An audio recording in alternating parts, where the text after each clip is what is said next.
Som. Isso é do tempo do Segunda Época, né? Já não tinha mais Segunda Época. Né? Meu Deus, eu sou tão antigo assim. Desculpa. Você não pegou a Segunda Época nem como aluno? Meu Deus, então eu sou muito antigo mesmo. Agora eu quase deprimi aqui. Porque o Cláudio é professor e não pegou a Segunda Época nem como aluno. Alguém aqui sabe o que é Segunda Época? Eu sei o que é, claro, né? Meu Deus. Segunda Época é um negócio que adiava seu presente de Natal.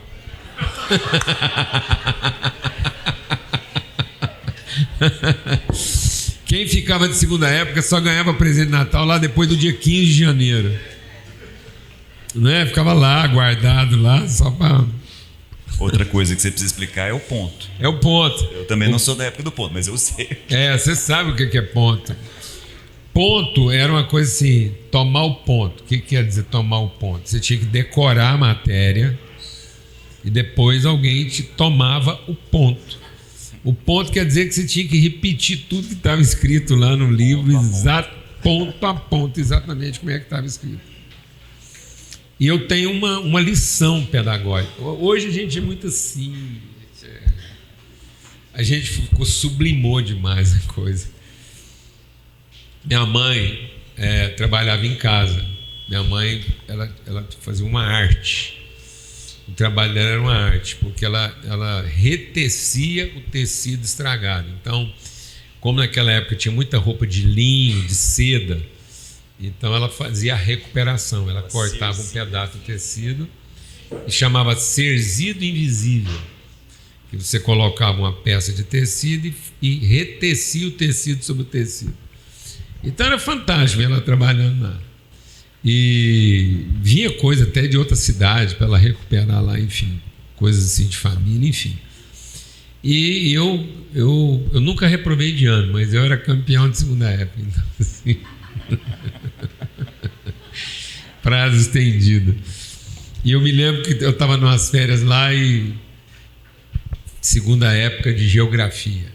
Meu Deus do céu. Professora Nazir.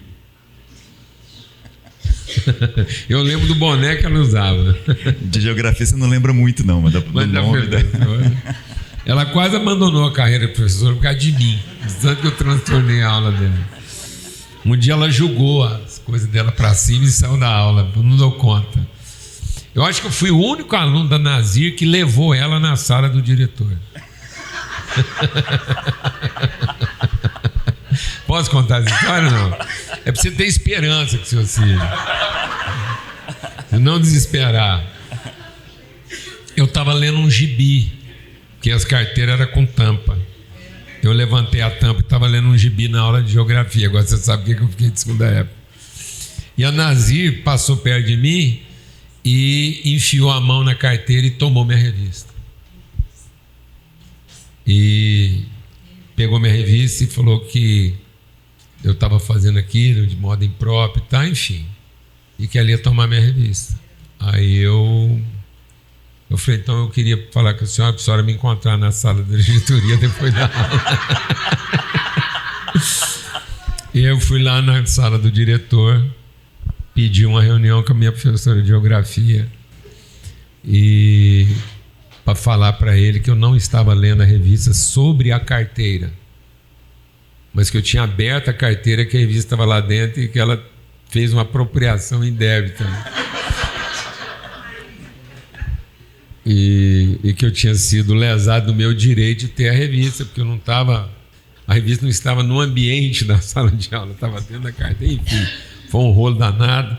Me devolveram a revista, foi um rolo lá. E a minha relação... Depois a gente ficou muito amigo, né? Mas enfim, Segunda Época, eu lá decorando o ponto. Na quarta vez que eu estava dando ponto, eu escutava meus amigos tudo lá jogando bola, porque fazia o jogo de rua, era na rua lá, golzinho que eles têm. Eu já não estava aguentando mais dar aquele ponto. E minha mãe, Cerzina, nem levantou a cabeça. Quando eu cheguei para dar o ponto, a quarta vez ela escutou dar o ponto. Eu em pé, a porta aberta, os meninos brincando na rua lá. Ela falou assim: vai lá e estuda de novo, porque não tá bom não, você vai ter que dar o ponto. Aí eu virei para ela assim, em pé. Falei assim: eu não vou lá ler e não vou dar o ponto. Sabe o que eu vou fazer agora? Eu vou sair por essa porta e vou pular na frente do primeiro carro que passar. Ela, sem levantar a cabeça, continuou sorrindo e falou assim: você pode fazer o que você quiser, mas primeiro você vai dar o ponto. Rapaz, aquilo me esvaziou. E eu fui lá estudar o ponto até dar o ponto. Você sabe. A paz de Cristo guarde o vosso coração, amém, amado? As coisas não são para serem mudadas, elas são para serem enfrentadas. Mas você faz ideia do que teria acontecido se a sua mãe mudasse de ideia naquela hora? Pelo amor de Deus. Eu tinha perdido a mãe e ela perdido o filho. Mas a paz de Cristo guardou o coração dela.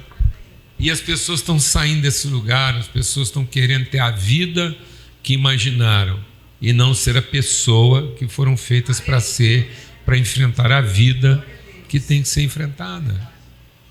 Paz de Cristo no nosso coração. Não deixe nada nessa vida pode roubar a paz de Cristo no seu coração. Amém, amados? Que essa é a promessa. Eu já te ouvi contar essa história, né? E me marca essa. Eu não vou ser reducionista e falar que todo suicida é igual. Isso é uma ingenuidade muito grande. Não, seria um absurdo. Mas eu acompanhei como professor vários filhos que num determinado momento, em situações distintas, fizeram o que você fez. Porque todo filho, uma hora ou outra, faz isso com o pai. E aí, os pais, de maneira muito ingênua, foram seduzidos por isso. E aí o filho, mesmo sendo muito jovem, ele vai entendendo. Falou: opa, aprendi o jogo. Aprendi a jogar essa brincadeira aqui.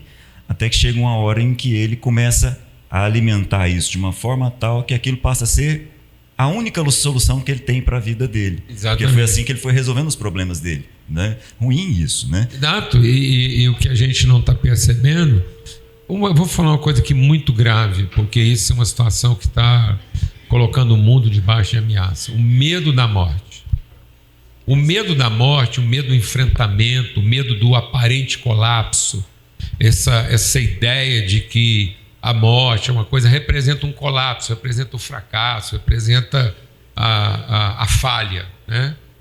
E não se esqueça que um dos discípulos de Jesus tirou a própria vida.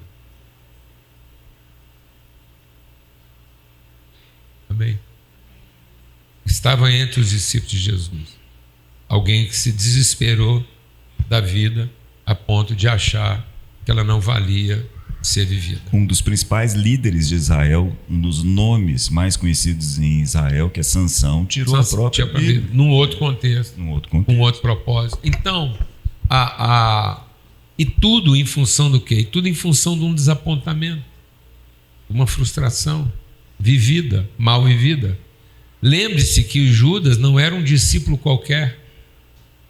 Ele era o CEO administrativo. Judas era o gerente de gestão financeira do colégio apostólico. Amém, amado? E a ideia de controle foi crescendo tanto na cabeça de Judas que ele achava que ele era capaz de dizer a Jesus qual era a forma de estabelecer as prioridades. É com isso que o dinheiro tem que ser gasto. É com isso que o dinheiro não tem que ser gasto. E aí não é o Judas se suicidando, é esse estilo de vida e de pensamento se desesperando. Então não se iluda que toda vez que a gente interpretar o reino de Deus pelo lado do controle, do domínio, de quem vai garantir, de quem vai proteger, isso é uma mentalidade o quê? Suicida. Isso é uma mentalidade que vai conduzir ao desespero. Se a minha mãe tentasse me proteger, o que eu estava provocando nela? O seu senso de quê? De proteção. E o que ela me devolveu? Sua segurança. Cuidado. Porque o mundo vai te pedir o quê? Proteção. E na proteção não existe paz. Na proteção só existe ansiedade, só existe medo. O medo de você não estar lá na hora que a pessoa mais precisar. O medo de não dar conta, o medo de faltar o recurso, o medo do dinheiro não dar, o medo de que o plano não vai funcionar. O medo está impedindo as pessoas de amarem.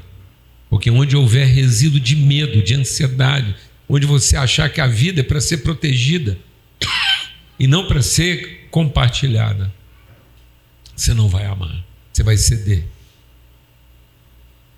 Você vai salvar o que não pode ser salvo. Você vai proteger o que não pode ser protegido. E aí você vai dessignificar a vida. Amém, amado? Então, em nome de Cristo Jesus, essa paz de quem conhece a segurança, de quem não tem nada para proteger ou para garantir. Glória a Deus. Então, essa paz de Cristo mesmo no nosso coração. Viu? E que pena você não sabe o que era a segunda época. Sei o que era. Não vivi, eu sei. Você sabe o que era, mas sei, você não teve mesmo. Claro. E, na verdade, nós estamos aqui, todo mundo é de quinta época. Tem gente aqui que está de 10ª época. Uns conseguiram passar de ano na segunda época, mas outros já estão aqui na 20ª época. Deus é Deus de misericórdia. Amém. Vamos lá? Vamos, graças. Gente, eu queria compartilhar com vocês. E eu imaginei que você ia estar comigo aqui hoje. Eu imaginei que você ia estar comigo aqui. Eu também. Eu não imaginava, mas eu tinha um sentimento que a gente só está aqui porque eu quero publicamente, eu não vou cansar de agradecer as orações, as intercessões de todos aí. Mais uma vez nasceu alguém lá no nosso meio. O Álvaro chegou um pouco prematuro e nasceu com 32 semanas, mas o grande milagre não é só o nascimento do Álvaro nas circunstâncias, ele continua lá na UTI em recuperação, o que é normal, mas o milagre da Ana, o parto da Ana foi de grande risco para a Ana, então poder estar aqui celebrando a vida dela e gratidão, a gente está sempre grato, a gente estaria grato a Deus por tudo, qualquer que fosse a situação, a nossa gratidão sempre, mas ter a Ana, e ela já teve alta, está em casa, e está urinando bem, está lá, graças a Deus, e a misericórdia de Deus trabalhou a nosso favor nesse sentido. Foi um tempo muito difícil, de segunda para terça-feira, e a gente está aqui só por causa disso, porque o plano, a organização era outra, e as orações aí, o empenho, a participação de todo mundo, a equipe médica que se desdobrou, foram vários médicos lá dentro da sala de cirurgia, foram 4 horas de cirurgia lá, mas ela está bem, graças a Deus. Bom, eu queria compartilhar com vocês a nossa última reunião em 2024, então eu queria compartilhar com vocês uma palavra muito íntima, muito minha, a respeito de 2025. Espero que isso te alcance espiritualmente de alguma forma. Eu vou chegar no ponto de compartilhar essa palavra com vocês a partir de 2 textos. Vou pegar um com vocês que está lá em Gênesis, depois um que está em Apocalipse. Há uma conexão entre eles, como você vai perceber aí. Então abra lá sua Bíblia em Gênesis, por favor, no capítulo 11. Um texto que é muito conhecido, um texto que vai falar a respeito de Babel. E por ser muito conhecido, eu sempre tenho um certo receio a respeito das nossas preconcepções, sempre. Primeiro, eu tenho, não sei se você concorda, Paulo Júnior, eu tenho uma coisa comigo, de que nós somos muito ingênuos de olhar para as civilizações antigas e achar que elas eram atrasadas, sabe? Eu fico olhando a maneira como, se não me engano, acho que foi C.S. Lewis que falou isso, que nós somos uma geração adolescente, no aspecto de que o adolescente sempre acha que ele sabe mais do que os mais velhos. Então, a nossa geração, e eu concordo com ele, é a geração de quem olha para as gerações anteriores e se acha como quem conhece mais. Honestamente, eu tenho muitas dúvidas, muitas. Por exemplo, como construtor, eu fico vendo o que tem de construção em pé aqui, hoje. E fico pensando, será que nós evoluímos mesmo? Será que a nossa geração como construtores é melhor do que... Quando eu olho aqui nas Américas, o que os incas, os maias, os astecas, não vou nem entrar nos egípcios, não vou nem entrar nos zigurates, né? Porque muito provavelmente Babel é um zigurate, é um tipo de pirâmide bem típica da região da Mesopotâmia. Não vou entrar nem nisso. Vamos pensar em Machu Picchu, para ser bem simplório assim. Será que era mesmo uma turma existe uma linha teológica que defende o entendimento de que a humanidade ela não vem vivendo um processo de evolução, ela vem vivendo como humanidade. Como humanidade, ela vem vivendo um processo de involução, ou seja, o ser humano está se tornando um ser involuído. Porque ele está cada vez mais carente, cada vez mais limitado. Porque a tecnologia, ela evolui na relação direta da involução humana.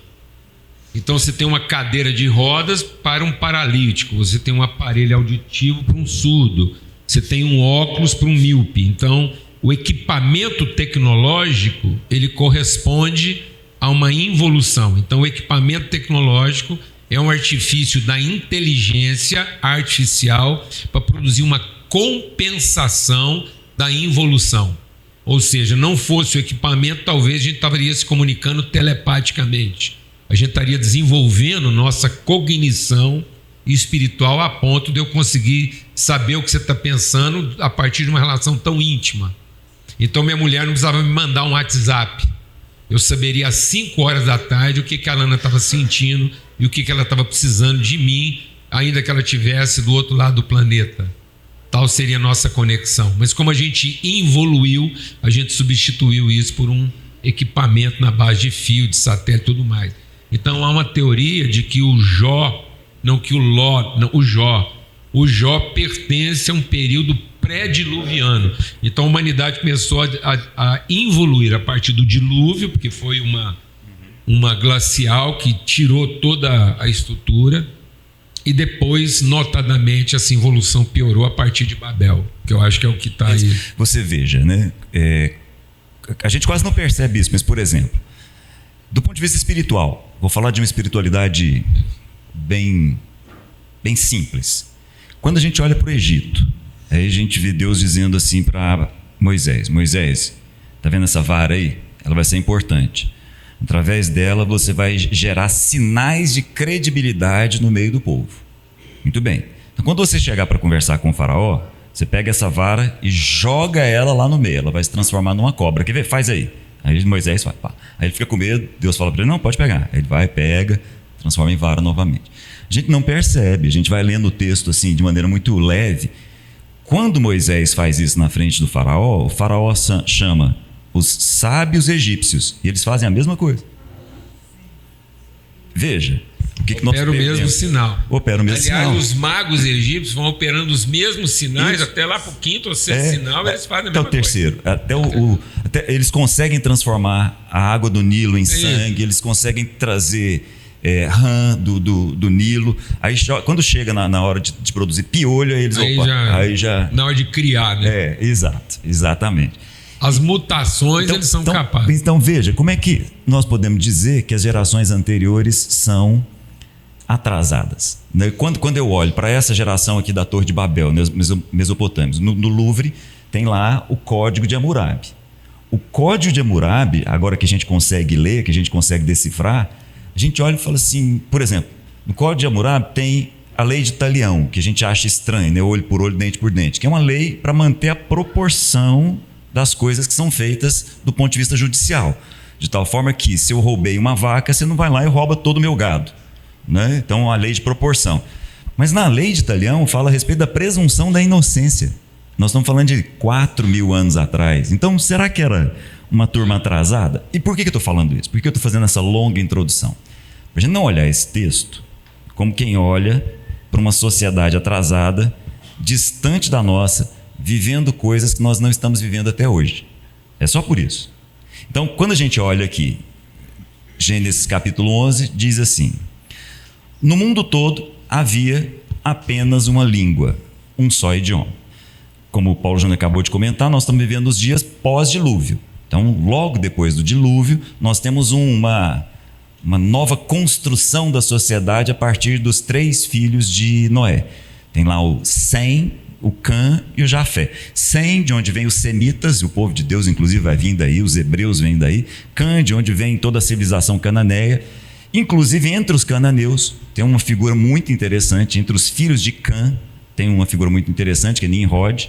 Nimrod é o primeiro grande construtor de cidades a partir de uma estrutura de poder. Se você quiser dar uma olhada no capítulo anterior, você vai perceber isso. Inclusive, para os judeus, por exemplo, Flávio Joséfo, que é um historiador, ele entende que o construtor de Babel é Nimrod. Se é ou não é meu ponto. O meu ponto é que a gente quase olha para esse texto aqui prestando atenção na torre, mas eu queria chamar a sua atenção para o seguinte: olha o que o povo diz, versículo 2. Ao seguir para o leste, as pessoas encontraram uma planície em Sinar e ali se estabeleceram. Então os homens que estão lá acharam um lugar plano, se estabeleceram naquele lugar e disseram: vamos fazer tijolos, queimá-los bem. Os tijolos servirão de pedras para eles e o betume de argamassa. Depois disseram, e aqui vem o meu ponto: vamos construir para nós uma cidade. Aí essa cidade tem uma torre. É que a torre acabou ficando mais famosa do que a cidade. Mas o objetivo deles era a construção de uma cidade que tinha uma torre. Como construtor, eu acho interessante como é que essas coisas se repetem de maneira impressionante. A gente viaja no interior, aqui, interior nosso, aqui próximo, aí você vê lá uma cidade que tem 5, 10 mil habitantes e tem uma torre. Será que isso faz algum sentido? Você imaginar uma cidade em que as pessoas têm toda a liberdade de morar em casa, com quintal, com tudo, elas constroem uma torre. Só que essa é uma história antiga, né? Eu estava olhando, no pior período da história americana do ponto de vista econômico, muito próximo da depressão, estava lá um monte de gente em Nova York fazendo uma disputa de quem iria construir a maior torre. Aí um cara construiu, aí o cara lá, o dono da Chrysler, construiu, aí aparece um outro que vai construir o Empire State Building, não sei se vocês sabem, durante um bom tempo ficou conhecido como Empire Empty Building, porque construiu e não tinha ninguém para morar lá, porque a crise veio, né, aquela coisa absurda. Mas que coisa, construir torre.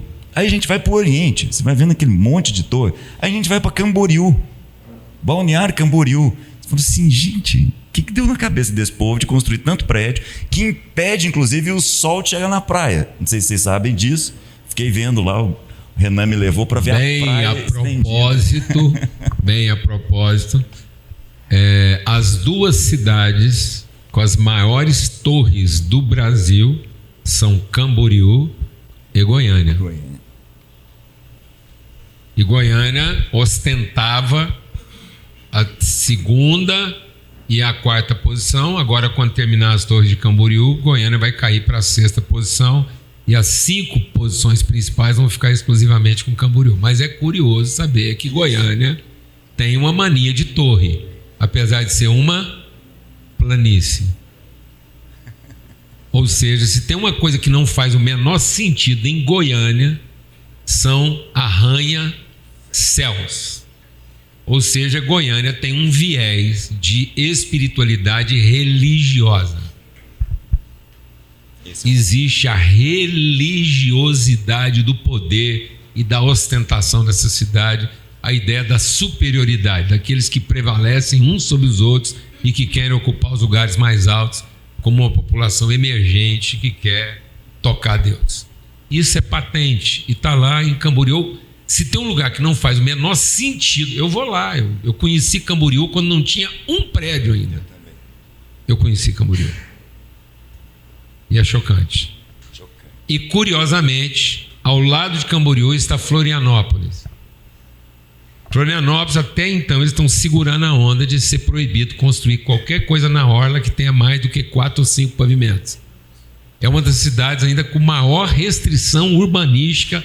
Lá todos os consultores de Florianópolis vivem em crise com a administração. Eu estou contando isso porque eu acho que tem a ver com o que você vai compartilhar. E agora saiu uma pesquisa recente que Florianópolis é o 4º endereço mais procurado do planeta. As cidades mais procuradas do mundo são Paris, Londres, Dubai e Florianópolis. Você pira, rapaz.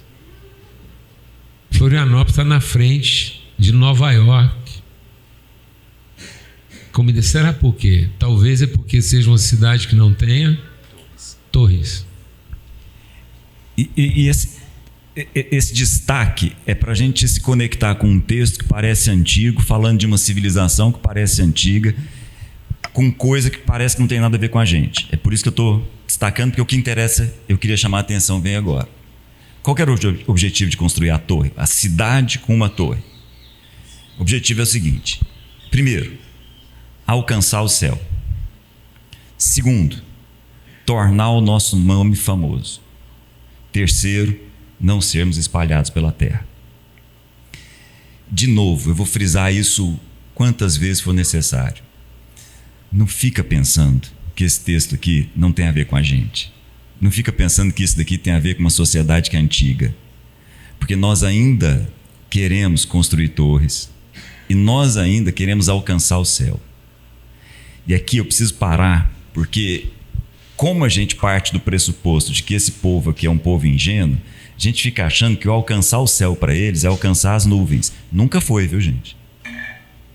Ao ouvido judeu que está captando, que está transmitindo essa mensagem, o céu não são as nuvens.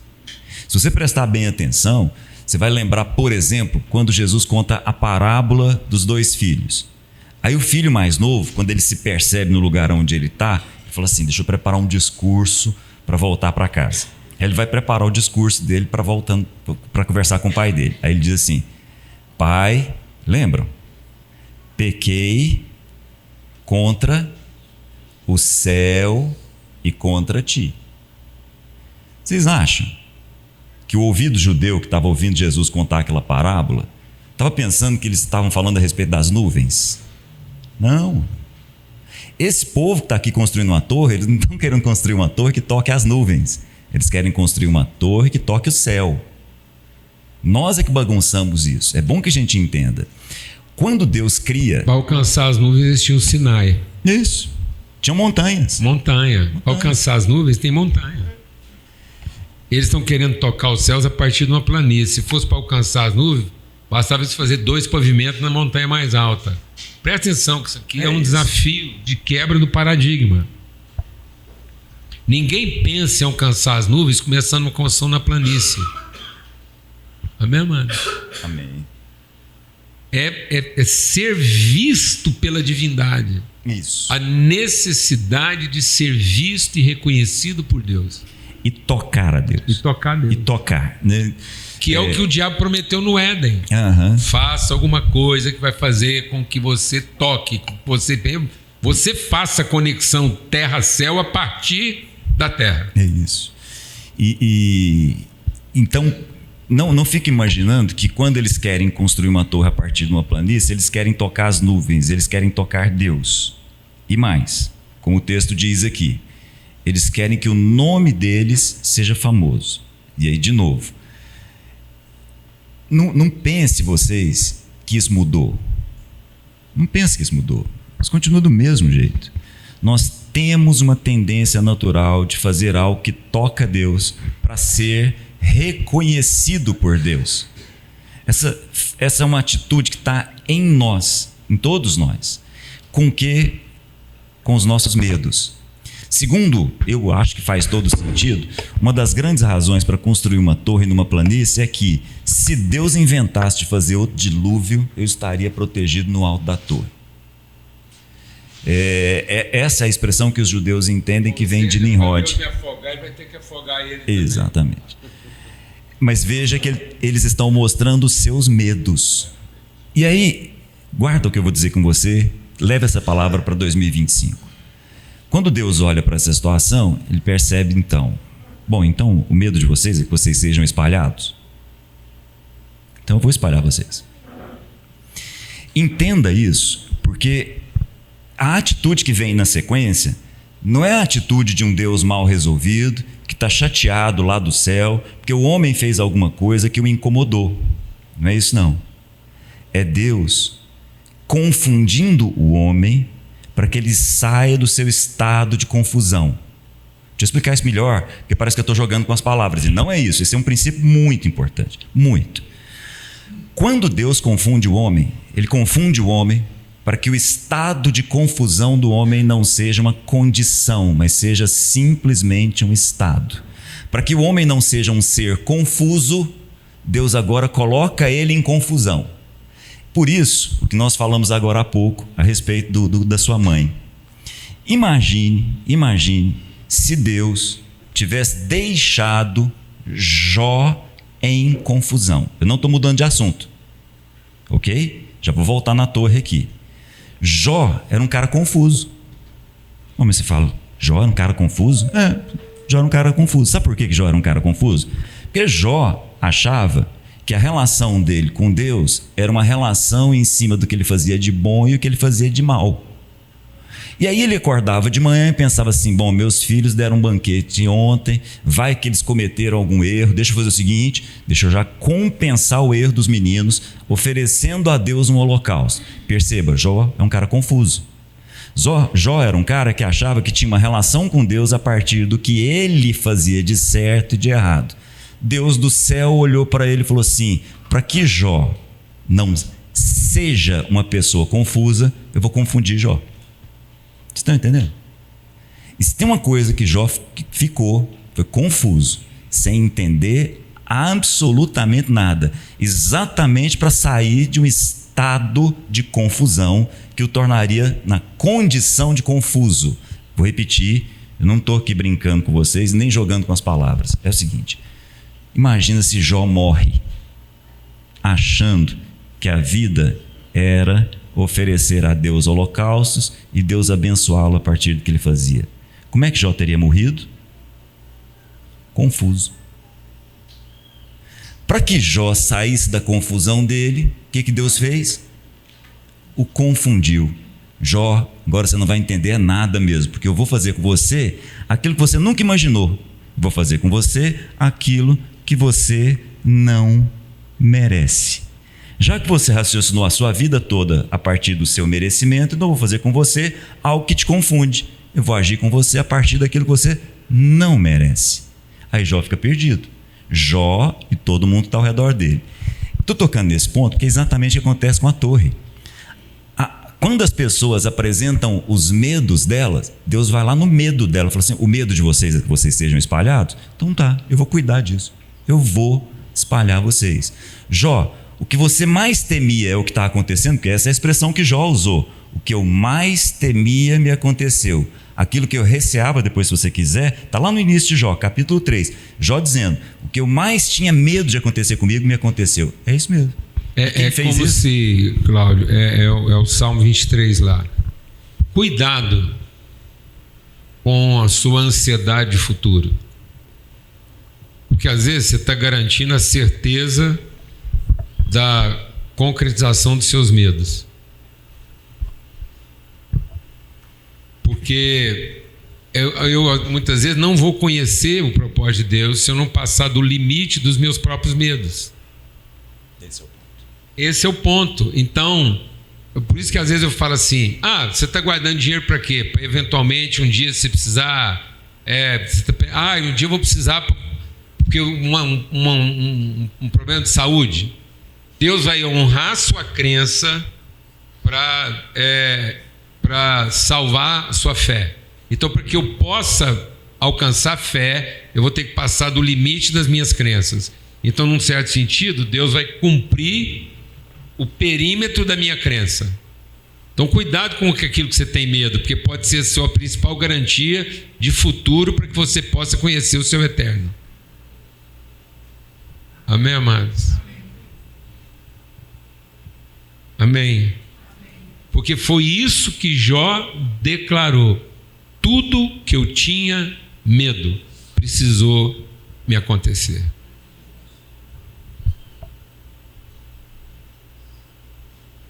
Às vezes você está garantindo que os seus medos aconteçam. Então tem um jeito. Você ficar o quê? Livre dos seus medos. para que você não tenha que vencê-los depois que eles aconteceram. Amém. Amém, amado? Fique livre dos seus medos antes que você tenha que conviver com eles para vencê-los de outra forma. Então, os seus medos vão ser vencidos, ou porque eles vão acontecer, ou porque você vai se libertar deles. Amém. Liberte-se dos seus medos antes que você tenha que superá-los. É isso. Amém? É isso. Então, quando Deus desce, Ele não desce porque Ele está chateado, mal resolvido, Ele desce em amor, para libertar todas aquelas pessoas da confusão onde eles estavam, né? E é como se Deus estivesse dizendo assim: vocês quiserem fazer uma cidade que os protegesse de tudo, só que essa cidade não protegeu vocês de mim. Cuidado, porque às vezes quando você está pensando em se proteger do futuro, no fundo você está se protegendo de quem? De Deus. No fundo você quer que Deus seja o Deus que você quer que Ele seja, e não o Deus que Ele quer ser. Não queira que Deus seja o Deus que você quer que Ele seja, o que você precisa que Ele seja, porque você vai construir uma religiosidade para se sentir protegido do Deus que você quer que Ele seja, ou que você precisa que Ele seja. E o seu principal desapontamento vai ser Ele, como Jesus veio não para nos salvar nas nossas expectativas, mas para nos libertar delas. E para nos libertar das nossas expectativas, Jesus teve que nos frustrar. Para nos salvar, Jesus teve que nos frustrar. Glória a Deus, amados. Porque eles queriam uma cidade que tocasse os céus para que pudesse ser protegidos de Deus, por Deus. Porque foi isso que o diabo na última hora ofereceu para Jesus. Por que que você não pula da sua torre que você fez para que Deus te protegesse? O contraste, não vai dar tempo, né? Eu quero ir para Apocalipse, mas depois vejo o contraste entre o que nós estamos vivendo aqui e Abraão, que está na sequência do texto. Abraão, ao invés de tentar tocar o céu, foi tocado pelo céu. O céu chegou para ele e falou assim: Abraão, sai de onde você está. Eu vou te levar para um lugar que você não sabe onde é. E a expressão de Hebreus lá é muito forte, porque a expressão de Hebreus diz: e Abraão foi, porque creu na cidade cujo Deus é arquiteto e construtor. E aí Abraão vai com uma promessa: Abraão, não preocupa com seu nome não, eu vou tornar seu nome famoso. Mas isso é uma outra história, eu quero ir com vocês até por causa do tempo, e aí paro por aqui. Apocalipse, capítulo 3, quando Jesus escreve uma carta à igreja de Filadélfia. Eu queria que você prestasse atenção nas expressões que vão se repetir. Ao anjo, Apocalipse capítulo 3, versículo 7, ao anjo da igreja de Filadélfia escreva. É Jesus falando, viu, gente? Eis o que diz o santo e o verdadeiro, o que tem a chave de Davi, aquele que abre e ninguém fecha, aquilo que abre e ninguém fecha, que fecha, ninguém abre. Conheço as suas obras. Eis que coloquei diante de você uma porta aberta que ninguém pode fechar. Sei que você tem pouca força, mas guardou a minha palavra e não negou o meu nome. Veja o que farei com aqueles que são sinagoga de Satanás, que se dizem judeus, mas não são, porque mentem. Eis que os farei vir e prostrar-se aos seus pés. Então saberão que eu os amei. Visto que você guardou a palavra da minha perseverança, eu também o guardarei na hora da provação que está por vir sobre todo o mundo, para pôr à prova os que habitam na terra. Vem em breve. Apegue-se ao que você tem, para que ninguém tome a sua coroa. Aquele que vencer será feito por mim coluna no templo do meu Deus, e dali ele jamais sairá. Escreverei nele o nome do meu Deus e o nome da cidade do meu Deus, a nova Jerusalém que desce do céu a partir de Deus. E também escreverei nele o meu nome. Quem tem ouvidos para ouvir, ouça o que o Espírito diz às igrejas. Se de Gênesis a Apocalipse o objetivo do homem é construir uma cidade que tem uma torre que toca o céu para que o seu nome seja famoso e reconhecido por Deus, O que o próprio Deus está dizendo é o seguinte: sou eu que tenho uma cidade para você.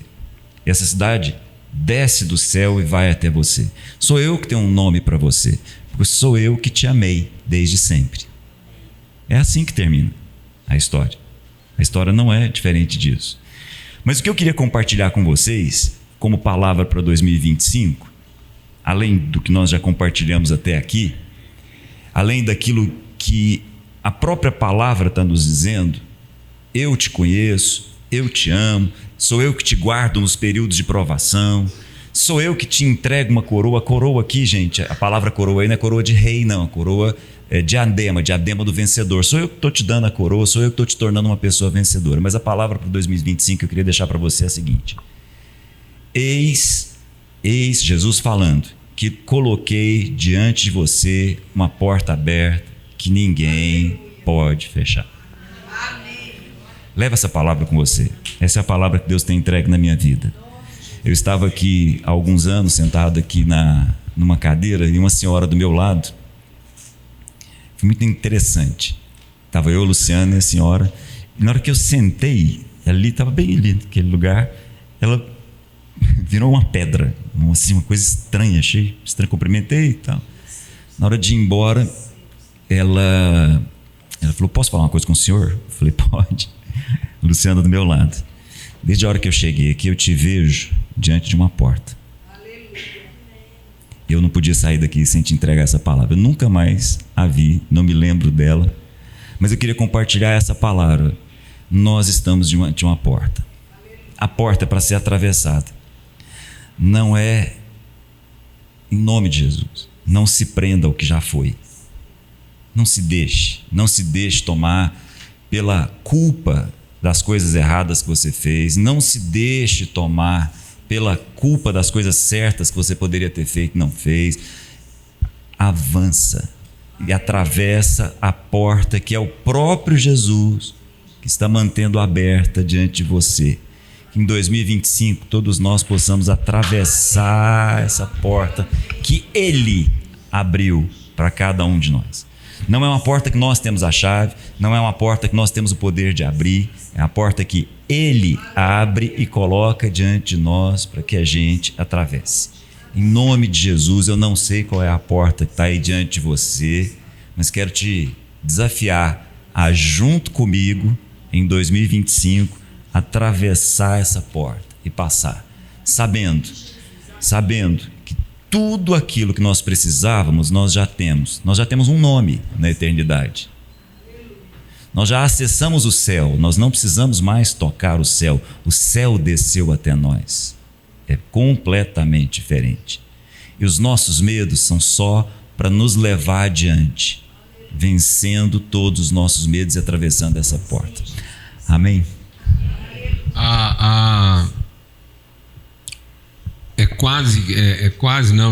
Quando ele fala: eu coloco diante de você uma porta que não pode ser fechada. O que é uma porta que não pode ser fechada? É um portal. Então Cristo não é uma porta abrindo e fechando. As portas do inferno não podem prevalecer, porque as portas do inferno estão sempre abrindo e fechando. Mas a porta da relação com Deus é uma porta que não será aberta, porque ela não pode ser fechada. Ela é uma porta aberta desde a eternidade. Cristo já é a natureza de Cristo. Ele não é uma porta se abrindo, ele é uma porta aberta, ele é um portal. Por isso que quando Deus falou: escreve no portal, coloca sobre os umbrais dos teus portais, passa sangue no teu portal. Esse sangue aspergido é nenhuma culpa, nenhuma condenação, nenhum juízo de mérito pode representar qualquer tipo de obstáculo na nossa relação. É uma relação livre, sem medo. O que significa uma porta que não pode ser fechada? Qual foi o primeiro sinal dos discípulos no desapontamento do Salvador, que não fez o que eles estavam esperando? Uma porta fechada. Nossos templos têm torres muito altas e portas muito grossas, pesadas. Nós colocamos portas nos nossos templos de modo que a gente decide quem pode entrar e quem pode ficar. A gente decide quem senta na nossa mesa, quem merece e quem não merece. Sendo que isso não deveria nem ser o assunto. Nós estamos discutindo a propriedade de quem diz e os nomes que nós demos uns para os outros. Mas deixa o Espírito de Deus ministrar o seu coração. Deixa Deus ministrar o nosso coração. Deus não nos chama pelo nome que nós demos uns aos outros. Deus nos chama pelo nome que Ele nos deu na eternidade. Aprenda a conhecer o nome que Deus deu para os seus filhos, para que você pare de chamá-los pelos nomes que você deu para eles. E a gente não se contenta em dar nome para os nossos filhos, a gente ainda vai rebatizando eles para o resto da vida. Vai adjetivando. Nossos nomes são nomes adjetivos. Você já parou para pensar que os nossos nomes são adjetivos e os nomes de Deus são verbais? Os nomes de Deus representam um movimento através de uma porta que não se fecha. Então nós queremos adjetivar nomes que façam a pessoa se tornar autossuficiente para ser reconhecido por Deus. É curioso, porque o texto que eu estava meditando para repartir aqui com vocês nesse contexto, né, é bem sobre Babel, porque Jesus na cruz, Jesus não foi levantado numa torre, Jesus não foi glorificado no alto de uma torre, Jesus foi glorificado numa cruz. Numa cruz. Sabe aonde a glória de Deus se revelou? Numa cruz. A crucifixação de todas as nossas expectativas. A crucifixação de todos os nossos ideais de salvação. Nosso Salvador é um filho perdido. O nosso Salvador é um filho que o Pai não quis salvar.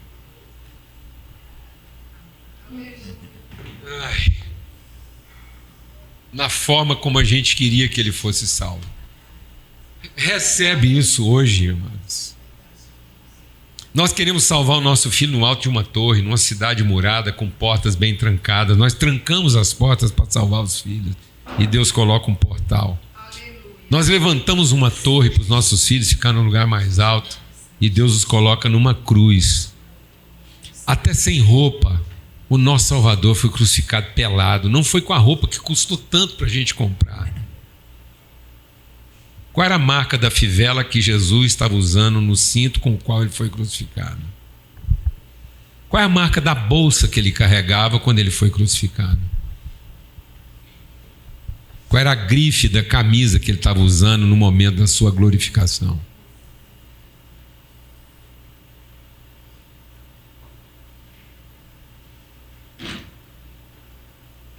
A roupa que custava tanto e que está custando tanto para tanta gente estava sendo rasgada pelos soldados como despojo, como disputa. Sabe aquilo que custou tanto para você pagar, para grifar seu filho, para ele achar que ele é alguém a partir da fivela do cinto, a partir da marca da bolsa, da grife da camisa? Isso vai ser rasgado pelas pessoas que vão disputar o despojo dele, porque a glória dele tem que ser revelada nua.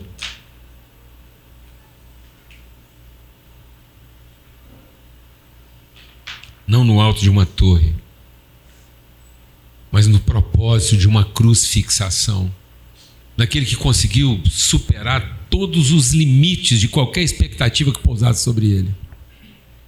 Ele desapontou seus pretensos salvos, para dar para eles uma dimensão muito maior da verdadeira salvação, e dizer: não é isso. E aí, sabe qual a declaração contrária a Babel?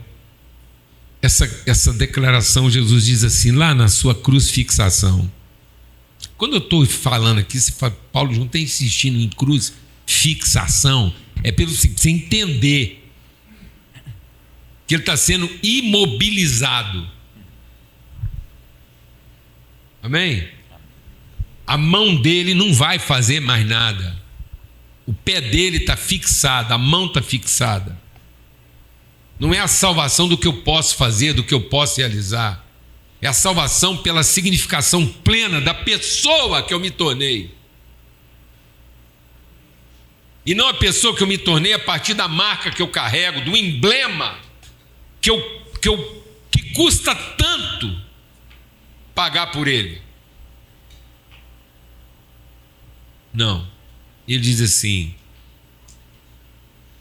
agora, Pai, glorifica-me junto do Senhor com a glória que eu conheço contigo antes que o mundo existisse.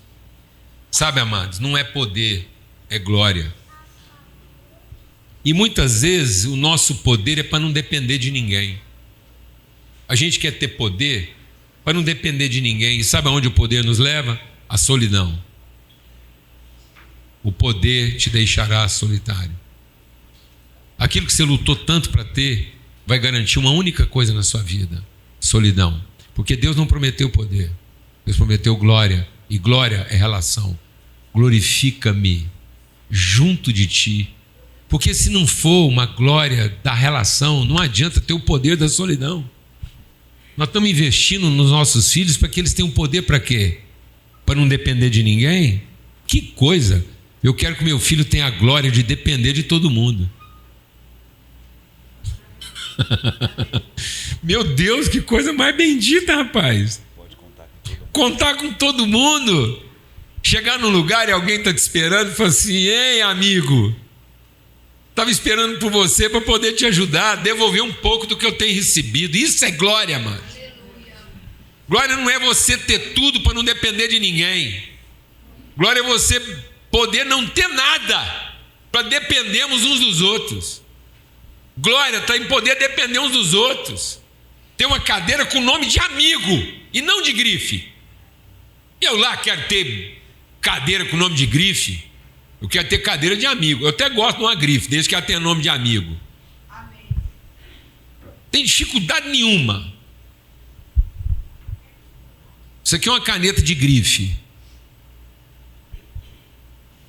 Mas sabe qual é a marca dessa caneta? Valdir.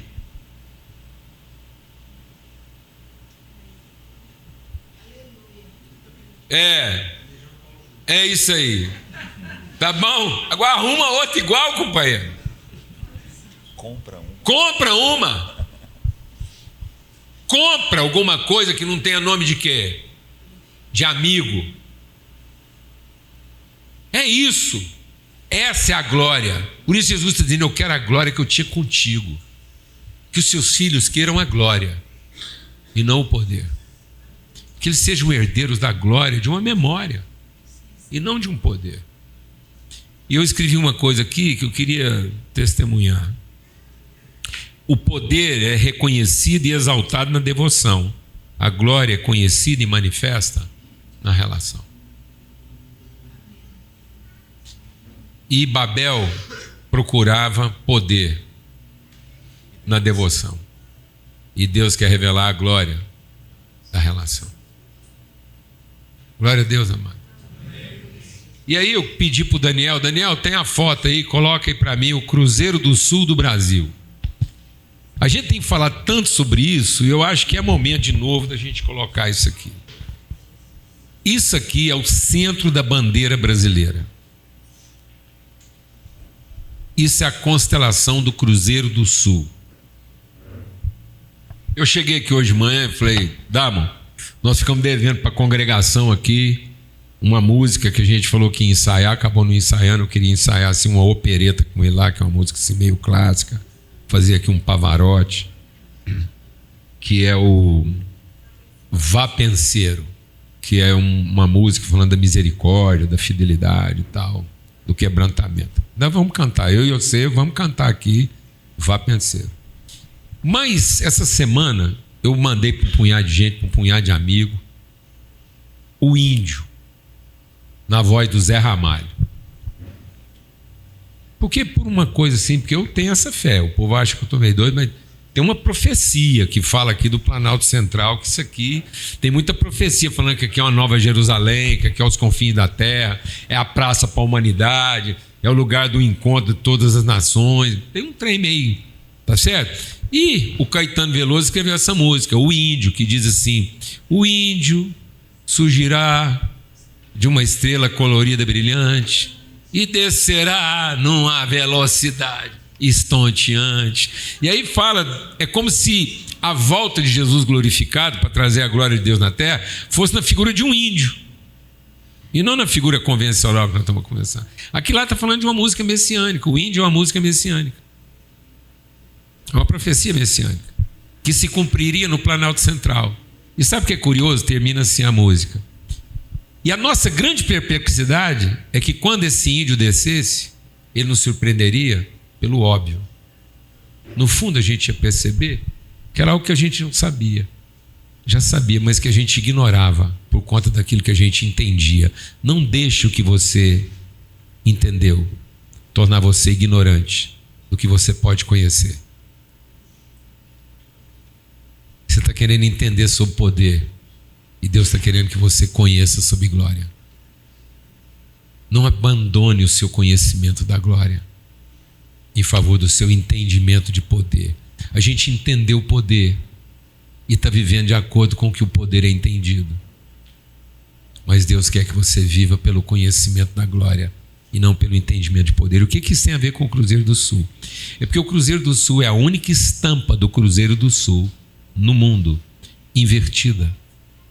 É o único lugar no mundo onde o Cruzeiro do Sul é estampado de forma invertida. É na bandeira brasileira. É a única constelação nos céus da humanidade que tem nome bíblico. Todas as outras constelações foram batizadas de nome grego ou de nomes mitológicos, da mitologia grega principalmente. A única constelação com nome bíblico de cruz é o Cruzeiro do Sul. E ele é batizado de Cruzeiro do Sul porque ele só pode ser visto no hemisfério sul. Ele era visto no hemisfério norte, na Turquia, da Turquia para baixo. Então, o Cruzeiro do Sul podia ser visto em Jerusalém até o primeiro século. Ele podia ser visto em Éfeso até o primeiro século. Depois do primeiro século, uma ligeira rotação da Terra tirou o Cruzeiro Sul do hemisfério norte. Ele é uma constelação exclusiva do hemisfério sul e foi parar no centro da bandeira brasileira. Só que no dia 15 de novembro, quando foi proclamada a República e decidiram colocar a constelação das estrelas no centro da bandeira do Brasil, aquelas estrelas, presta atenção, aquelas estrelas que estão lá no centro da bandeira brasileira, aquilo é um retrato do céu do Rio de Janeiro na noite do dia 15 de novembro, quando foi proclamada a República. Aquilo é uma fotografia. Só que está escrito na nossa Constituição que essa fotografia deveria ser estampada no centro da bandeira brasileira intencionalmente de maneira invertida. Então, quando você olha para o céu, essa estrelinha está aqui, ó. Na bandeira do Brasil ela está lá, porque ela está rebatida ao contrário, com uma única intencionalidade: é que todo brasileiro visse a nossa nação como quem vê do alto para baixo e não como quem vê de baixo para o alto. Para que você visse a nossa nação como uma cidade que desce dos céus e não como uma torre que quer alcançar os céus. Recebe isso aqui hoje. Há uma palavra profética sobre a nossa vida. Que você saia daqui não como alguém que quer construir uma torre falando do seu poder, mas como alguém que pode fazer uma cidade descer dos céus, como quem conhece a glória. Por isso que Jesus diz: glorifica-me agora aqui na terra. Me glorifica na terra com a glória que eu tinha nos céus. Deixa eu só fazer um parêntese, porque eu demorei a entender o que estava querendo dizer com essa imagem. E eu acho que pode ter mais alguém com essa dificuldade de entender. Então, você imagina o seguinte: faz de conta que aqui, ó, nós desenhássemos o Cruzeiro do Sul. Uma coisa é olhar para o Cruzeiro do Sul como quem olha de baixo para cima. Outra coisa é olhar para o Cruzeiro do Sul como quem olha de cima para baixo. Está entendendo? Quando eu olho de baixo para cima, eu vejo um desenho de cruz. Quando eu olho de cima para baixo, ela parece que está rebatida. É a mesma cruz. Então, a cruz não muda de lugar. A mudança está em nós, de olhar de cima para baixo. E vai mudar tudo. Não olhe seu filho como quem ambiciona o céu. Olhe seu filho como quem conhece a eternidade dele. Não olhe seu filho pelo futuro que você gostaria que ele tivesse, mas olhe seu filho pela eternidade que ele representa. Que ele possa ter na terra a glória que ele já tinha no céu. E não que ele tenha na terra o poder de alcançar os céus. Glória a Deus, amado. Vamos receber essa exortação aqui hoje, para que a gente não seja consultores de Babel. Não há limite para o que a gente possa fazer. Às vezes você está achando que Deus não está nos ouvindo. Ele está nos ouvindo. Exatamente porque Ele nos ouviu, Ele está nos confundindo. Não fosse o fato de Deus estar nos confundindo todo dia, a gente era insuportável. Nas nossas convicções erradas. É isso mesmo. Amado, se não fosse o fato de Deus estar nos confundindo um pouco todo dia, a gente era insuportável. A gente já é insuportável com o que a gente entendeu confuso. Agora imagina se não fosse a confusão. Nós éramos insuportáveis. Amém. Que a fivela do seu cinto tenha nome de gente. Mas você sabe de que gente que eu estou falando. Você sabe que a gente tem que tomar um porque cuidado. Nome de gente tem, mas não é gente da sua relação. Gucci não é da sua relação, não, né? A não ser que você fosse amigo íntimo do Louis Vuitton, mas não é. Então menos. Quando a gente... Contente que o seu Louis Vuitton tem o nome de José da Silva, Valdir, Tereza Raquel, Valdir. Vai por aí, irmão, que é melhor, amém? Glória a Deus. Quando a gente se propõe a fazer o que a gente se propõe aqui, né?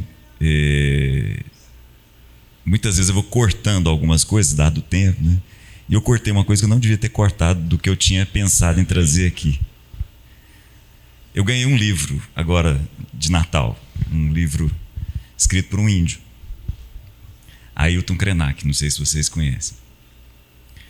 E um livreto, um livro, você sentar e ler uma literatura gostosa. Ele não gosta de escrever, então o livro dele são 2 palestras que ele deu em Portugal e alguém teve o cuidado de transformar aquilo num livro.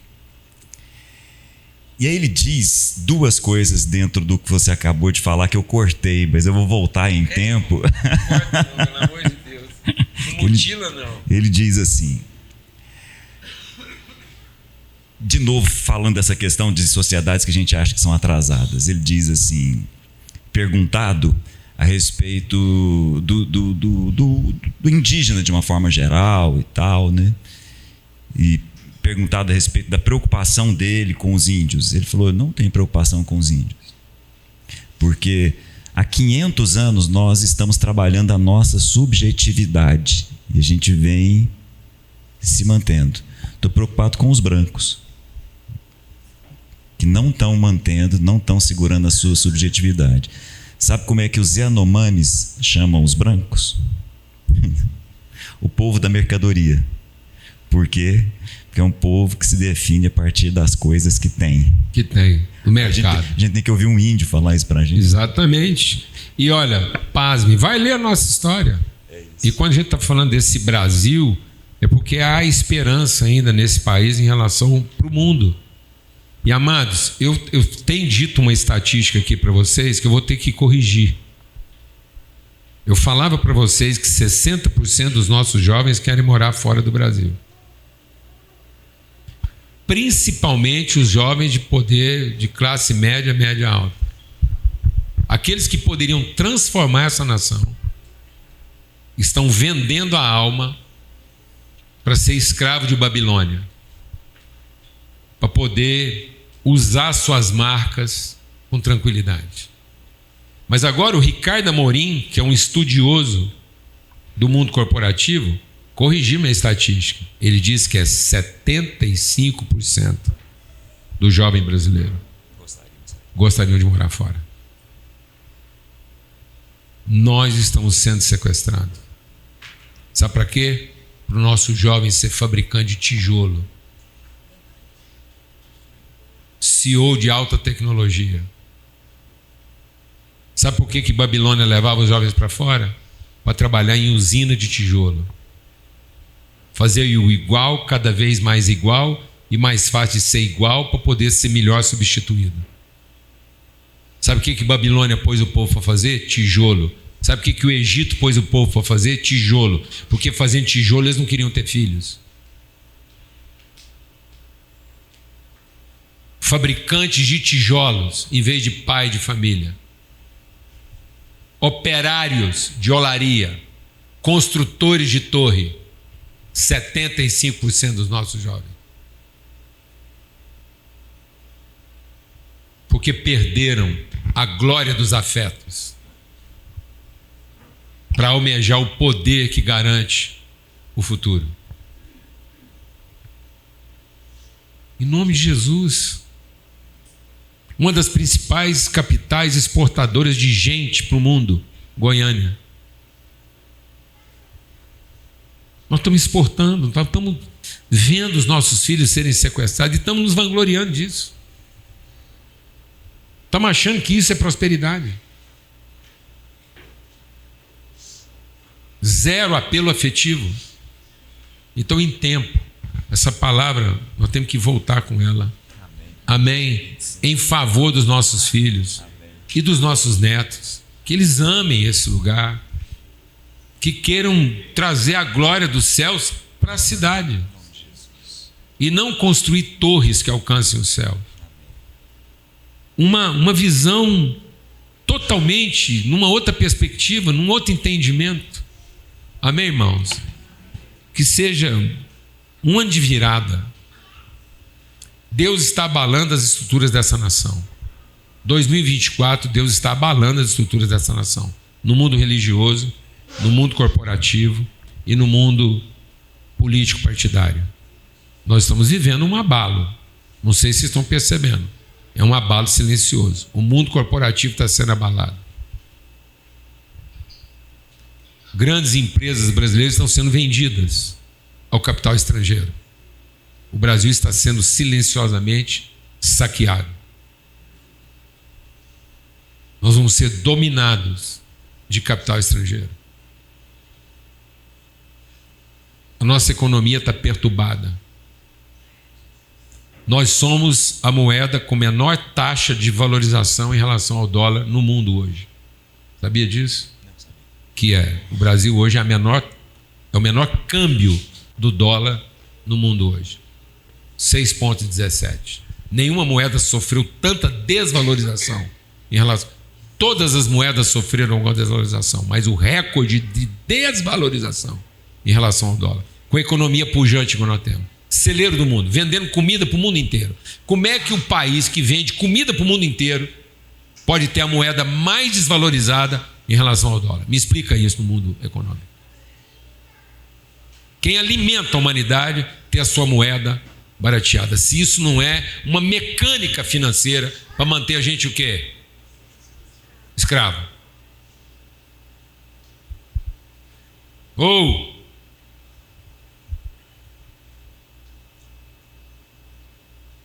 Em nome de Jesus. Em nome de Jesus. Desperta, você que dorme.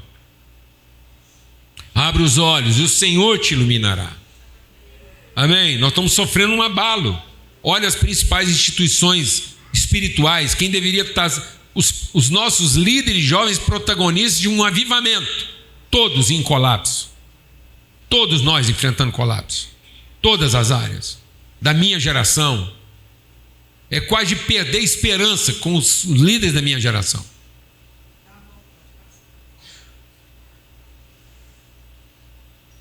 Olha o que está acontecendo. Olha o nível de credibilidade que existe hoje na política brasileira. Zero. Piada. Nosso Congresso, nosso Senado, nosso Poder Executivo e Judiciário, piada. É uma tragédia cômica. Personagens. Ninguém milita por um valor. Todos militam para manter a personagem. Uma crise que aponta para o quê? Para uma transformação. 2025. Um ano de esperança. Mas tem que ser esperança para os nossos filhos.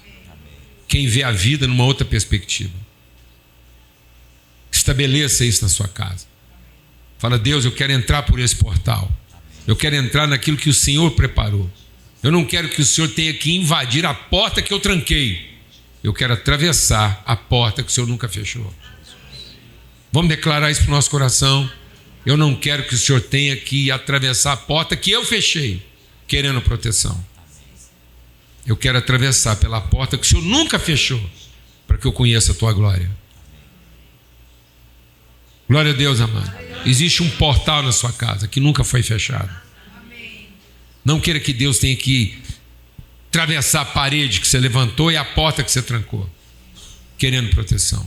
Mas entre pelo portal que nunca se fechou na sua casa, para que você conheça a glória eterna de Deus, preparada para os seus e para os seus filhos. Amém? Que os nossos filhos não vivam a dependência do nosso poder, mas que eles vivam o conhecimento da sua glória. Aleluia. Amém. Um ano 2025 de vitória, de iluminação, de transformação. Que você possa, que 2020, você termine o ano de 2025 cheio de coisa, cheio de nome na sua casa. Que as suas cadeiras tenham nome, que as suas xícaras tenham nome, que seus pratos tenham nome. Glória a Deus, meu irmão. Amém. Aleluia. Mas nome de relacionamento, nome de amizade, nome de vida. Forte abraço. Vamos em paz. Graças a Deus. Fechamento de conta, hein? Hoje é 29, até dia 31 nós temos que fechar a conta aí, tá certo? 2024, honre aí os seus compromissos assumidos, em nome de Jesus.